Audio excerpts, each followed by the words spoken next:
미국의 소설가 데이비드 포스터 월리스의 대학 졸업 축사를 인용해서 인트로를 말씀드립니다. 한번 상상해 봅시다. 여러분이 젊은 물고기가 되었다고 생각해 봅시다. 여러분의 반대편에서 나이든 물고기와 마주칩니다. 나이든 물고기가 여러분에게 고개를 끄덕이며 인사를 건넵니다. 안녕 얘들아, 오늘 물은 좀 어때? 이때 여러분은 별 대수롭지 않게 생각하며 계속 헤엄쳐 갔습니다. 그러다 잠시 후 한 젊은 물고기가 다른 친구를 바라보며 도무지 모르겠다는 표정으로 이렇게 묻습니다.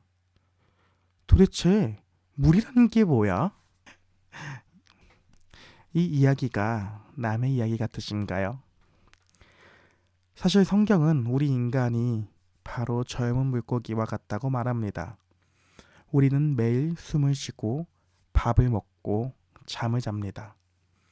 그러나 정작 우리를 숨쉬게 하고 먹이시고 살게 하시는 하나님의 은혜라는 물속에 살면서도 우리는 묻습니다. 도대체 하나님은 어디 있어? 은혜가 뭐야? 이런 우리에게 오늘 신명기 10장, 11장, 12장에서 모세는 바로 이 물고기 같은 우리에게 소리치고 있습니다. 제발 눈을 떠라. 너희가 지금 숨쉬고 있는 이곳이 하나님의 은혜 한복판이다 라고. 이 이야기를 함께 살펴봅시다. 먼저 신명기 10장은 언약을 다시 새기시고 자비로 언약 관계를 회복하신 다음 이스라엘에게 순종을 요구하십니다. 하나님께서 금송아지 사건으로 깨졌던 첫 번째 돌판 대신 두 번째 돌판 위에 다시 십계명을 기록해주는 이야기가 먼저 나옵니다. 이렇게 만들어진 돌판은 지성소 안에 들어가는 언약궤 안에 넣어서 보관하라 합니다. 이는 자기 백성의 실패에도 불구하고 언약을 계속 유지해주는 하나님의 신실하심을 보여줍니다. 이는 우리가 은혜 가운데 여전히 살아간다라는 것을 보여주고 있는 것입니다. 이렇게 은혜로우신 하나님은 이스라엘에게 하나님을 경외하고 그 모든 도를 행하여 하나님을 사랑하며 마음과 뜻을 다하여 섬기라는 것을 말합니다. 하나님은 이스라엘에게 육신의 할례를 넘어 마음의 할례를 행하라고 말합니다. 이는 물고기가 물에서 살아가듯 우리도 이 은혜 안에서 살아가기를 원하는 하나님의 마음을 보여주고 있는 것입니다. 그러나 이건 쉬운 일은 아닐 것입니다. 조금 있다 예수 그리스도와의 연관성에서 또 한번 나오게 될 것입니다. 신명기 11장의 이야기입니다. 하나님이 이스라엘에게 약속한 땅은 이집트 땅과 같지 않다는 내용이 나옵니다. 이집트 땅은 어떤 땅이었을까요? 그들이 노예로 살던 땅, 결국 그들이 수고를 해야만 하던 땅이었습니다. 그러나 이제 하나님이 이스라엘 백성에게 약속한 땅은 인간의 노력이 필요한 땅이 아니라 하늘에서 내리는 비를 흡수한 땅이며 하나님이 연초부터 연말까지 돌보신다라고 말하는 땅입니다. 따라서 이스라엘은 하나님의 은혜를 마음에 새겨야 합니다. 나의 노력과 나의 행동을 생각하며 앞장 세우기보다는 하늘을 바라보며 비를 내려주시는 분을 생각해야 되는 것입니다. 그렇게 이스라엘은 하나님의 은혜라고 하는 물에서 살아갑니다. 하나님의 말씀에 순종하면 복을 받고 불순종하면 저주를 받습니다. 따라서 복과 저주가 이스라엘 앞에 있습니다. 따라서 후에 가나안 땅, 하나님의 약속한 땅에 들어가면 그 땅 가운데에 있는 그리심 산에서는 축복을, 에발 산에서는 저주를 선포하여 언약을 확정하라고 명령합니다. 여기까지가 신명기 11장의 이야기입니다. 이제 마지막 신명기 12장입니다. 가나안 땅에 들어가면 가나안 땅 안에 산당과 제단을 철저히 파괴하며 우상들의 이름을 멸해야 합니다. 그리고 하나님을 향한 제사는 이방인들과 같이 아무 데서나 하지 말고 하나님께서 자기 이름을 두시려고 택한 그곳, 즉 성막에서만 하나님을 향한 예배를 드리라고 합니다. 또한 광야에 살 때는 모든 도축을 할 때 성막 앞에서만 해야 했습니다. 레위기 17장에 나와 있습니다.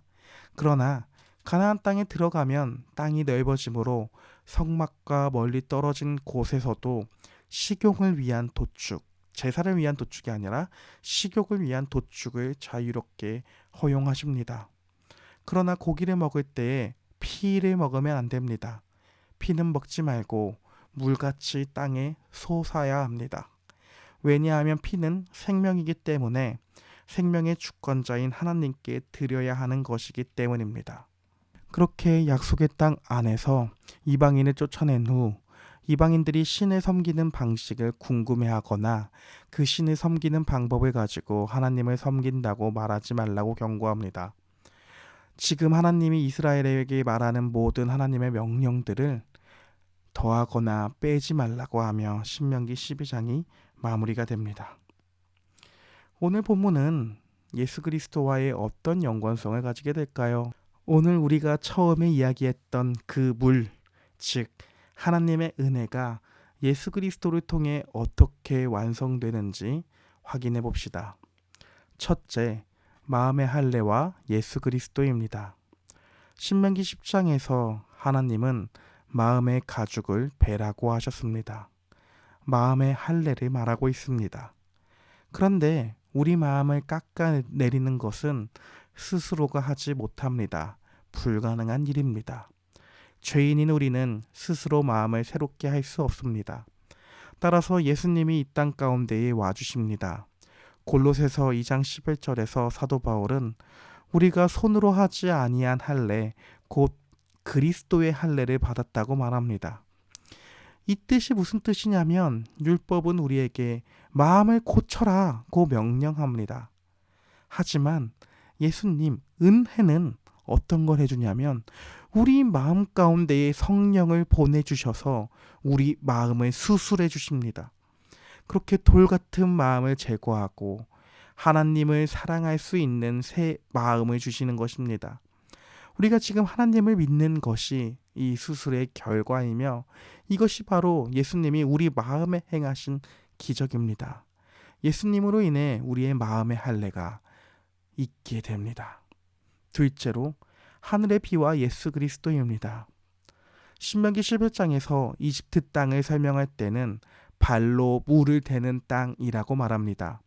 즉 내가 땀을 흘리고 노력해야 먹고 사는 땅, 나의 노력이 주인인 세상입니다. 하지만 하나님께서 약속한 땅은 하늘을 쳐다봐야 하는 땅입니다. 비가 와야지 살 수 있습니다. 그리고 하나님은 이른 비와 늦은 비를 시기에 맞게 해주십니다. 그렇게 하나님은 때가 참에 하나님께서 약속하신 구원자를 이 땅 가운데에 보내시면서 하나님의 약속을 하나님의 정한 뜻 가운데에 이루십니다. 백성을 향한 사랑의 징표인 예수를 이 땅 가운데에 때가 참에 그때에 보내시는 것입니다. 결국 하나님의 은혜의 비는 예수 그리스도로 인해 완성이 되는 것입니다. 마지막으로 피의 역설과 예수 그리스도입니다. 신명기 12장에서 하나님은 피를 절대 먹지 말고 땅에 쏟으라고 명령합니다. 왜냐하면 피는 생명이고 생명은 하나님의 것이기 때문입니다. 그런데 신약에서 예수님은 아주 충격적인 말씀을 하십니다. 요한복음 6장에서 예수님은 내 살을 먹고 뭘 마시라고 할까요?